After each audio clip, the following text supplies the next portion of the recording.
62 años. Bien. Gran número. De la vida. Si usted tiene 26 y piensa que y usted es un viejo, pero bueno, no, a ver si lo tenemos por teléfono, Nacho. Vamos a darle aire. Buenas noches. ¿Cómo Oli. le va? ¿Qué onda? ¿Todo Hoy bien? falló todo. ¿Qué pasó? ¿Qué sé yo? Primero me falló la pata, robaron una banda a mí, nada. Bueno, no se haga problema. Pasa, tranqui. Por eso tenemos la comunicación telefónica que todavía funciona, por suerte. Aparte siempre puedes decir, no, yo me dedico a la filosofía, yo de tecnología no entiendo nada, y ya está. El problema sería si fueses ingeniero informático y no pudieses conectarte. No, sí, aparte hoy le contaba a Pablo que estaba cargando la entrada porque ya escribí la nota de lo que vamos a hablar hoy. Ok. Y la subí y se me borraba. Bueno, no importa. No. Después se las voy a pasar. Sí, todo el tiempo, en la Qué entrada lindo. fantasma. Estamos hablando de El Comienzo Fue Ficción, su blog. Ajá. Muy bien, acá estamos. Ahora podemos ponerlo en alguna red social, pero no importa. Sí, lo tengo que subir en la descripción de YouTube. Es verdad. Me olvido. Es verdad, pero esto es como un meta video porque él puso el video en el... No me acuerdo. Sí, vos pusiste el video en el... No, eso es el video te No. lo resumo así no. No, pero él me dijo... ¿Dónde está? También puse el video ¿Por eso? del coso. Puso- Sí, pongo todo, trato de que eso? esté todo adentro. Claro. Bueno. ¿Le gustó la foto, la miniatura del último video? ¿Sabes que ni me fijé? Ah, No me bueno, acuerdo. está bien. Tiene muchos metamensajes. Ah, Bueno. mirá, después voy a mirar bien. Hoy voy a hablar de filósofas. Sí, vamos a hablar de filósofos. A ver. ¿Sabes por qué? Porque la semana pasada me contaba una amiga de que nosotros hablamos de la cultura de la cancelación. Sí. Y en un toque me dice, che, pero no mencionaron a ninguna mujer dentro de las filósofas canceladas o de los supuestamente que podrían ser cancelados, y las mujeres son las más canceladas de la historia de la filosofía. Y Epa. tenía razón. A ver, ¿por qué? Por ser mujeres.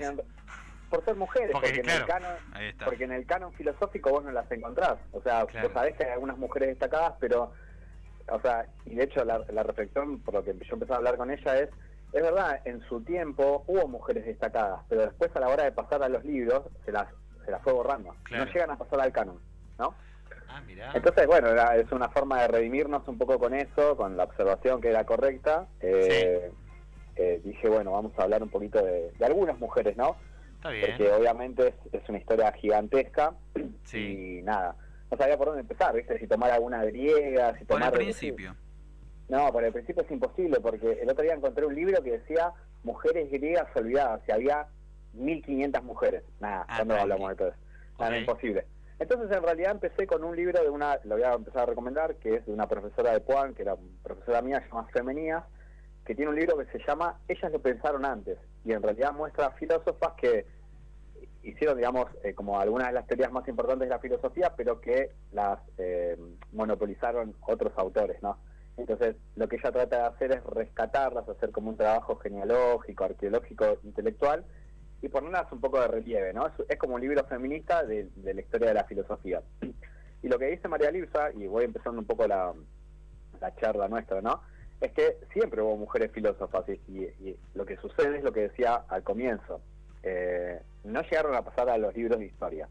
Y eso se debe por diferentes razones, ¿no? Puede ser, o sea, las razones por las cuales las filósofas no han quedado plasmadas en la historia o en el canon filosófico, en cada tiempo ha tenido diversas fundamentaciones. Por ejemplo, que yo, en la época medieval porque se las consideraba brujas, en la época, digamos, moderna porque se las consideraba bajo algunos argumentos científicos que no tenían las cualidades suficientes para la abstracción. Y les cuento algunos, ¿no? Por ejemplo, se decía que las mujeres tenían toda la energía concentrada en el útero en lugar del cerebro, y entonces por eso no podían tener, eran argumentos científicos, ¿viste? Pero berretas, pseudocientíficos. Y bueno, entonces esa es una de las razones, ¿no? Ahora, a lo largo del siglo XX y sobre todo en el siglo XXI hemos ido avanzando un poco en la construcción en la deconstrucción y en el acceso a más derechos, pero aún estamos a siglos de distancia. Y adelanto un poco la conclusión de nuestra charla.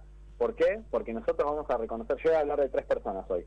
De Hannah Arendt, que la conocemos, ¿no? De nombre. Sí. Sí, Carrió la conoce mucho. Después vamos a hablar de eso. Sí. Sí. De Hannah Arendt, de Simone de Beauvoir y de Simone Weil, que quizás es menos conocida, pero son todas autoras importantes en el siglo XX. Ahora, lo que sucede con ellas, y es quizás la limitación y la conclusión de lo que vamos a hablar, es que no están en los programas de estudio de filosofía.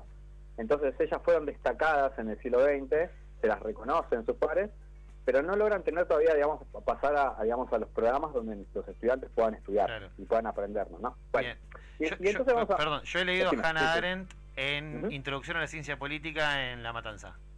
Mirá, ¿y te gustó? En realidad, sí, bueno, en realidad ni No siquiera... entendí ¿sabes? nada. No, ¿sabés lo peor? Que creo que no. Lo que leímos fue una introducción a su manual de ciencia política que escribió otra persona. Es malísimo. Que seguro era un Ahora estoy tipo, pensando, Ahora estoy pensando. Sí, bueno, eso que decís... Y un tipo refuerza explicando a esto. Hannah Arendt. Claro. Bueno, es lo que pasa. O sea, y de hecho, si querés, antes de empezar a la teoría, uno a veces la conoce a Hannah Arendt porque fue la pareja de Heidegger o porque tuvo un amorío con Heidegger. Claro. Claro. O Simone de Beauvoir la conocemos porque tuvo una relación, como digamos, muy polémica con Sartre. Claro. Y bueno, entonces las conocemos por sus hombres. Entonces un poco la idea es que las reconstruyamos porque aparte eran muy poderosas intelectualmente. A mí eso que me contás de la UNLAM es como re triste porque ella tiene como grandes cosas para aportar en teoría de ciencias políticas. Pero bueno, es lo que pasa, ¿no? No pasan al cuerpo de los programas, son por afuera. Claro. Bueno, cuento un poquito por arriba. Las tres mujeres nacen al comienzo del siglo XX, en 1906 y 1909, o sea, en esos 10 años de la primera década del siglo XX. Y la obra de Hannah Arendt es muy compleja, ¿no? Entonces yo lo que hice fue retomar como 3 momentos de su etapa, ¿no? Y lo voy a resumir así, ¿no? Es una trayectoria intelectual muy compleja. Durante su primera etapa, en la etapa, digamos, de su juventud, ella tuvo como muchos vínculos con Heidegger y con un tipo llamado Jaspers, y entonces estaba muy vinculada con la metafísica y estaba interesada en el amor, en entender como la esencia de las cosas y las cosas que estaban, o sea, una dimensión más gnoseológica metafísica de su filosofía, ¿no?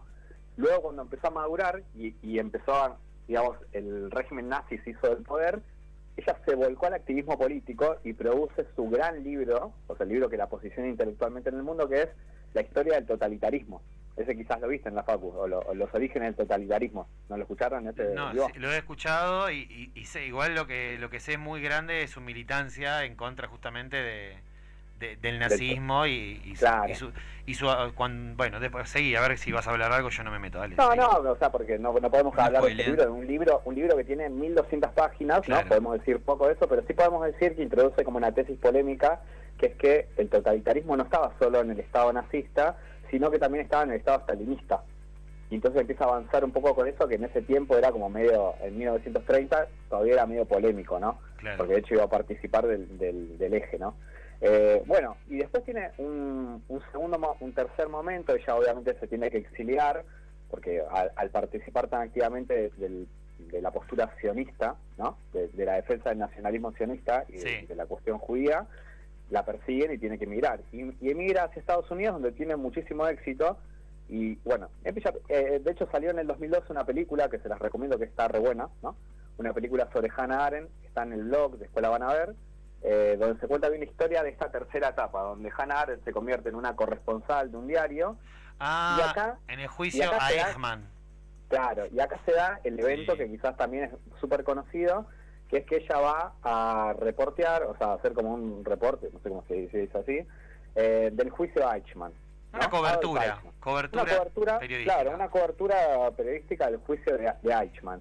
Y ella en realidad es mandada por un diario judío, entonces se supone que iba a tener como, digamos, iba a ser como más Más cercana al cuello. Claro, más cercana al posicionamiento sionista, pero como todos los filósofos, y en realidad un poco lo pensaba el otro día cuando yo presentaba la cuestión de la cultura de la cancelación, de que no sé si estaban de acuerdo en todo lo que decíamos, pero somos polémicos, ¿no? Porque vemos las cosas de otra manera, y Hannah Arendt cuando se sienta ahí descubre que el chabón no era el más malo del mundo, y ella introduce una tesis conceptual que es la de la banalidad del mal. Claro. Y dice, una cosa es la radicalidad del mal. Hitler era malo, ¿no? Porque intencionalmente producía y generaba el mal. Pero este tipo, que era un funcionario, que era un mediocre, que era un tipo así como medio que no entendía nada del mundo, simplemente ejecutaba operaciones. O sea, y es lo que decía Eichmann, la verdad que yo no sé qué había en los trenes, qué sé yo, si había judíos, yo simplemente me dedicaba a derivarlos para tales vías. Bueno, y ella cuando escribe esa devolución en el diario, le cayó toda la comunidad sionista internacional y la destruyeron. Mal. ¿no? Claro. Sí, porque además es pensar, imagino, que los asesinos también pueden parecer tipos comunes. Bueno, es lo que ella decía de ¿qué? la banalidad. Claro, y también, no digo, porque Claro. Hitler es el más malo de todos. Y vos Sí. decís que es feo, pero cualquiera puede ser un general nazi que mató a millones de personas. Creo que la frase decía, no veo un monstruo, solo un hombre. Claro.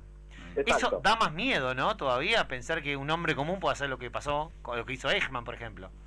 Sí, es como todo un tema obviamente muy complejo para analizar y está muy dimensionado, atravesado por la ética, ¿no? Nosotros lo hemos pensado mucho en la facu, pero bueno, ahora no tenemos tiempo, era simplemente para presentar Está bien. esta cuestión. Pero vale Sí, la nada. pena, vale la pena hablar sobre bueno, está bien, sobre Hannah Arendt. Ay, yo no me acuerdo qué otro, después me voy a acordar y después te voy a mandar, porque no me acuerdo ahora al aire, pero había otro concepto que había leído sobre Hannah Arendt muy interesante que me olvidé.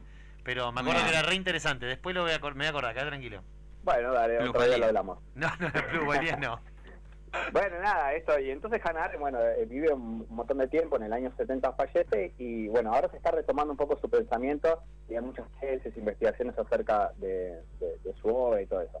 Bueno, la segunda mujer de la que quería hablar era Simone de Beauvoir, obviamente también muy conocida, y por esto que decía, ¿no? Primero porque fue la mujer de Sartre, ¿no? Eso por una parte, pero segundo lugar, o yo diría en primer lugar, no más que por la mujer de Sartre, es porque ella se convierte, digamos, como la abanderada de la segunda ola del feminismo, al escribir este libro que fue un bestseller, que era El segundo sexo, que supongo que lo deben haber escuchado, ¿no? Sí. Bueno, Nunca El lo segundo leí, sexo tendría que leerlo posiblemente. Idem.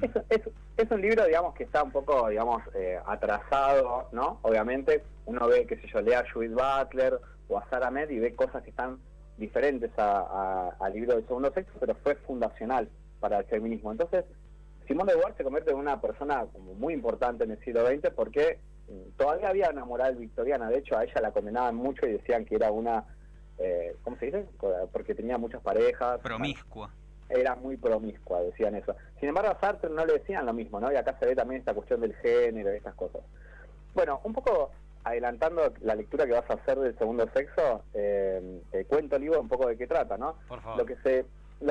y así muy por arriba, 4 puntitos, ¿no? O sea, una de las cosas que se denuncian en el segundo sexo es la cuestión de la centralidad que ocupa la figura de lo masculino en la interpretación del mundo.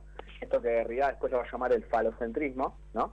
Que se interpreta todo a partir de la cuestión fálica, y el hombre en realidad lo que aparece es como la referencia genérica del mundo. Todas las cosas aparecen como con signo masculino. Y esto nosotros lo vemos, si quieren en la actualidad, y más que somos docentes, en la cuestión del lenguaje. Esta disputa por el lenguaje inclusivo, por un lenguaje que sea no sexista, trata justamente de dar vuelta a esa cuestión de lo genérico masculino. Y eso ya lo veía Simone de Beauvoir en 1940. Bien, después otra cuestión es que de esto mismo se desprende que lo femenino se presenta como lo otro, como lo radicalmente otro, porque si lo masculino es la clave de interpretación del mundo, lo femenino termina siendo casi periférico, como no humano, ¿no? Eso es como una categoría absolutamente radical. Y bueno, obviamente en relación a esto que estamos hablando de que se ve como una saga de quienes han escrito la historia, ¿no? La dominación masculina ha terminado borrando a las mujeres de la historia. Y en último lugar, la gran frase, la frase más conocida del segundo sexo es que no se nace mujer, sino que se llega a hacerlo. ¿La han escuchado esa frase? Sí. Bueno, un poco, no sé si se la interpreto así como muy rápido para los oyentes. En realidad, da cuenta un poco del posicionamiento filosófico de Simone de Beauvoir, que es el existencialismo francés, y que expresa que no existen esencias previas, sino que los sujetos, los hombres que están en el mundo, son un proyecto, y que se van construyendo lo que ellos son de acuerdo a lo que quieren hacer, ¿no? Y en ese sentido las mujeres atraviesan un doble desafío. Se tienen que primero darse su proyecto, pero después también verse coartadas permanentemente por la mitología masculina que va determinando lo que ellas deberían ser, ¿no? Sumisas, delicadas, reproductoras, etcétera. Entonces un poco el proyecto de Beauvoir es construir, o sea, que la mujer llegue a hacer lo que quiera hacer, ¿no? Fuera de esa, o sea, que se pueda emancipar de esas concepciones. ¿Vamos hasta ahí? Sí. Bien. Bueno, no, pero antes de dejar Simone de Beauvoir, porque siempre hablamos del segundo sexo, ella escribió un montón de libros, ¿no? Y hay uno muy copado que escribió, que yo había leído hace un tiempo, que era sobre la vejez, porque Mira. Simone de Beauvoir, ¿la leyeron? No, muy interesante que hable sobre la vejez. Es un tema que no sé si es tan explotado hoy en día. Yo sé que Butler habla sobre la vejez. De Mirá. hecho, tiene un término que acá se traduce como viejismo, que son Ujú. todos los... Lo está usando Gabriela Sí, Cerruti ¿cómo se eso. llama? Ah, sí, lo está usando Cerruti. Mal. Sí, Está exactamente. re obse con eso. Sí. Mirá. Sí, está tratando de generar, incluso con proyecto de ley, para que no haya justamente ¿cómo sería? Un rechazo o una discriminación hacia las Claro. personas adultas mayores. Bueno, en realidad... Porque sobre ella llegó a el los tema de la 60, vejez, ¿no? Por eso es. Por eso es momento Claro. militar eso. Podríamos hablar en un momento de la vejez, porque en realidad, mira, yo te presento lo que habla Butler en los años 60. Cuando ella ve que su mamá empieza a envejecer, y lo que ella dice es lo siguiente: mi vieja siempre fue una mujer muy activa y fue reconocida en el mundo, incluso ella misma, Simone de Beauvoir. Pero una vez que yo empiezo a convertirme en vieja, empiezo como a precarizarme ontológicamente. La gente ya, en la medida que empiezo a perder, digamos, utilidad, o que vuelvo, ya no soy más útil para los demás, mi relación con el mundo se vuelve más precaria. Claro. Y eso es lo que pasa. Entonces, ella en este libro, que es muy complejo y muy largo, yo había leído cuando era pibe, ella habla de cómo los viejos se relacionan con la sexualidad, con la belleza, sobre todo Uy, las mujeres, ¿no? me hace La pérdida de acordar la belleza. cuando Macri una vez empezó a decir no, porque encontramos cualquier cosa en las computadoras de un centro jubilado, incluso porno, como si Sí, claro, un obvio. adulto mayor no pudiera ver porno, ¿no? Exacto. Bueno, ella habla en el segundo libro de la vejez, habla acerca de la sexualidad en los viejos. Mirá. Bueno, es un re tema, ¿no? Porque aparte, y fue medio como censurado porque era medio tabú, ¿no? Claro. Y Simone de Beauvoir siempre estuvo en la vanguardia de la polémica, ya sea hablando de los derechos de la mujer como de la vejez, incluso, Mirá, ¿no? muy Y fue interesante. una pensadora muy lúcida. Ahí va. Bueno, te podríamos hablar muchísimo. Y cierro con Simone Weil, que no sé si la han escuchado. No, Simón, ¿cómo? Weil, Weil. W-E-I-L. No la leí nunca. Bueno, Simone Weil es una filósofa que ahora se escriben muchas tesis de licenciatura sobre Simone Weil en la Facultad de Filosofía y Letras de la UBA. Se está retomando mucho a propósito de que la retoman Agamben, Espósito, algunos autores contemporáneos que la están retomando, ¿no? Entonces se empieza a hacer popular otra vez y la están investigando. Es una filósofa también de principios del siglo XX que vivió solo 34 años. Ah, ¿no? nada. Una mujer murió muy joven, pero durante esa vida, digamos, fue una vida muy intensa. Y les cuento algo que a ustedes les va a gustar. A ver. Primero, ella tenía como dos facetas en su pensamiento. Por una parte, un pensamiento religioso, que lo dejo para el final por si me quedo tiempo, pero por otra parte, un pensamiento muy sindicalista, Mira. muy militante. Simone Weil estaba estudiando en la Sorbona y ya estaba a punto de licenciarse en filosofía, cuando dice, y acá dejo todos los apuntes que tengo porque la verdad que a mí me apasiona mucho su vida, porque ella dice, la academia nos prepara para ser filósofos tipo en un lugar frío, en una biblioteca, aislados del mundo, y la verdad que yo quiero, no comprendo la filosofía si no sirve para mejorar las cosas del mundo. Corta. Y ella creía, claro, corta, y ella decía, los más vulnerables son los trabajadores, entonces lo que yo tengo que hacer es ir a conocer su estilo de vida. Y entonces en primer lugar, se fue al campo a trabajar como trabajadora agrícola mientras estaba haciendo su tesis de doctorado sobre la verdad de Descartes. Y entonces estaba 10 horas levantando papas y viviendo la vida del campo, y después se alistó para trabajar en Renault. Y ella, trabajando en Renault y en la línea de montaje, iba contando sus experiencias. El siglo XX es muy de la experiencia narrada, ¿no? Van contando en un cuaderno todas las cosas que le pasaban, y dice algo que es re loco para mí, que dice, en ese momento cuando yo estaba en la línea de montaje, me sentía un autómata total que ya empezaba a disociar la acción del pensamiento y no podía pensar. Entonces la fábrica, lejos de ser, como decían los marxistas, un lugar para la rebelión, se convirtió en un lugar para la sumisión. Alienación Porque total. Exacto, pero había un debate en el marxismo del siglo XX que decía, en las fábricas es el lugar donde se va a gestar la revolución. Y ella decía, no, señores, o sea, porque ustedes lo ven afuera, en la fábrica lo que pasa es sumisión. El único día en el que yo me rebelaba era los domingos, Claro. cuando podía ir al campo, cuando podía estar haciendo un picnic, pero el resto del día estaba eliminada como sujeto. Bueno, nada, claro. y ella Una razón por la que el marxismo entonces fracasó en las fábricas muchas veces. es una de las razones, es un ¿Por qué? recontratema. En países como Argentina el peronismo tuvo más recorrido Claro. en las fábricas y en los sindicatos que el marxismo, por ejemplo. Que se Sí, quedó sí, en la habla- Facultad de Filosofía y Letra con Nacho. ¿Cómo? Claramente Se hay quedó en una, la hay una Facultad de frase. Filosofía y Claro. Letra con Nacho. Claro. Bueno, nada, después hay una cuestión mística, pero no sé si cerrar con esto, pero se las cuento nomás. Por favor. Simone Weil era una mina muy ecléctica. Si hay algo que domina el pensamiento de Weil es que ella no estaba institucionalizada en nada. Estaba a favor de los trabajadores y sindicalizada, pero nunca participó de un partido. y era muy religiosa, pero no profesaba, no tenía ninguna cuestión confesional, no estaba en ninguna iglesia. Entonces eso era un poco lo que dominaba a ella, ¿no? Y en el término de la religión, ella sostenía un concepto que se llama la descreación, y tiene que ver con lo siguiente.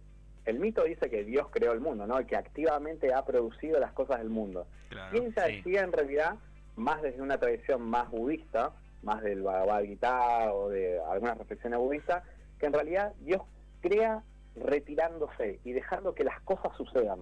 Es decir, una cuestión del desapego, ¿no? Bueno, el libre albedrío que nos dio, supuestamente. Pero claro, pero lo lleva muy a lacaniano, el movimiento a partir de la falta. Eso es, justamente es la dimensión lacaniana, ¿no?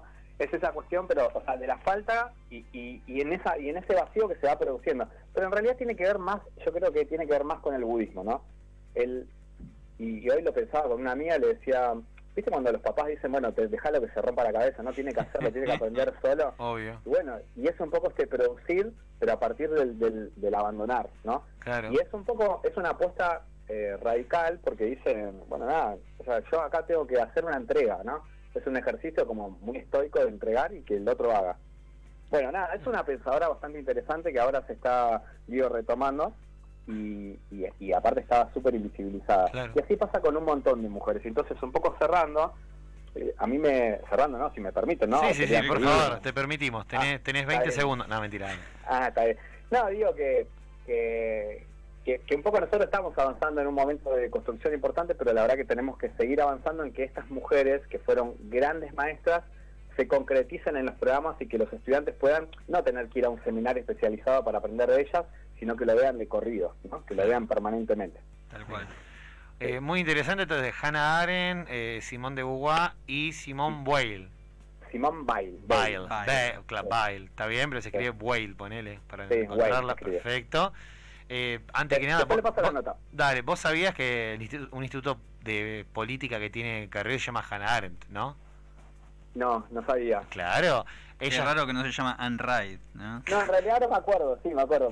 En el año que ahora sido 2005-2006 creó un instituto de formación política, supuestamente dentro de la coalición cívica, y se llama Hannah Arendt. Sí, Supuestamente. igual viste que cuando hacen ONG son una despachetada, le ponen cualquier nombre. Sí, obvio. El otro día yo vi un meme que Mauricio decía, Carrió, estaba el meme, decía, nunca lo entendía Hegel, y no, mami, nunca lo entendiste, no lo vas a entender tampoco. pero me reía de eso. Bueno, si hay alguien que, usando la palabra, no como el término banalización del mal, sino banalizó el nazismo, fue Carrió. Sí. Todo el tiempo diciendo, Sí, este es nazi. Y banalizando todo, siempre, no, yo espiritualmente soy muy judía, no sé qué. No, bueno, señora. a decirle a todo el mundo nazi no te hace judía tampoco. Claro, ¿no? claro, que como si yo dijera, no, porque me siento medio judío porque me pongo un programa con un judío toda la semana. Claro, tal cual. Pero no. ¿Vos sabés? Última que se las tiro, Por favor. Eichmann, ¿sabían que estaba en Argentina? Sí, vivió en una villa en San Fernando y laboraba en una fábrica. Y en el año 61, ¿cómo se llama? El servicio secreto. El Mossad. Vino a Argentina en secreto, sin que lo sepa el gobierno de Frondizi. Llegó al país, el Mossad, lo fue a buscar a la fábrica o a la villa, no me acuerdo dónde vivía en San Fernando, lo subió en avión con un nombre falso y lo llevó a Jerusalén a hacerle un juicio. Así que uno de los tipos más importantes del nazismo, Adolf Eichmann, fue agarrado por el Mossad sin que Argentina sepa. O sea, los tipos entraron al país, se llevaron a un general nazi y el gobierno argentino no se enteró. Tremendo. Fue tremendo y ahí está el juicio que se le hizo en Jerusalén, justamente, en que vos contabas con esta presencia de Hannah Arendt. Así que bueno. Muchos libros escritos sobre ese juicio. Mira, es muy interesante. Muy interesante. Bueno, chicos.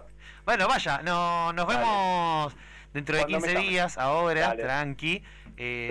Ahora vamos a quedarnos pensando y bueno, si alguien en comentarios o en lo que sea quiere darme acá, último, antes que te vayas, Virginia pone en YouTube, sí, todas las cátedras de todas las materias tienen que tener perspectiva de género. Tal cual. Claro.